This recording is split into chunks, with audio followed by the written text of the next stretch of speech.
zëri i shqiptarëve në Graçanicë është rritur, numri i asamblesëve është rritur, tash i kemi 4 asamblesë, në seancën tjetër do ta kemi edhe nën kryetarin e komunës. Megjithatë, aty ka një kryetar që vjen nga lista serbe.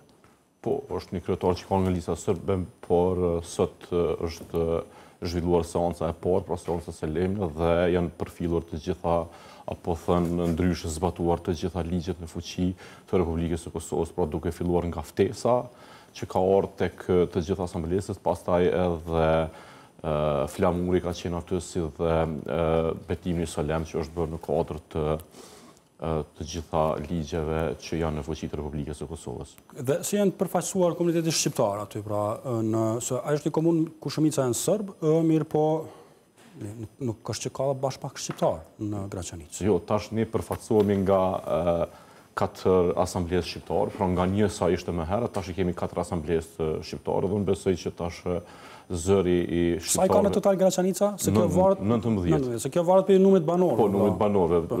Deri në 20.000 ne kemi, domethënë, se mbrim për pak 20.000, dhe pse unë besoj që jemi mbi 20.000 banorë, por në regjistrimin e fundit të popullsisë janë regjistruar të gjithë.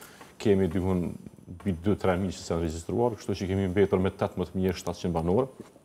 Pra, zëri i shqiptarëve në Graçanicë është rritur, numri i asamblesëve është rritur, tash i kemi 4 asamblesë, në seancën tjetër do ta kemi edhe nën kryetarin e komunës, pra që na takon me ligj, si dhe do ta kemi edhe zëvendës kryesuesin e kuventit komunal. Pra, nga një asamblesë kemi 4 dhe kemi një kapërcim prej, si me thënë, prej 500 votave gjithsej nga viti 2021, tash i kemi afër 2700 vota.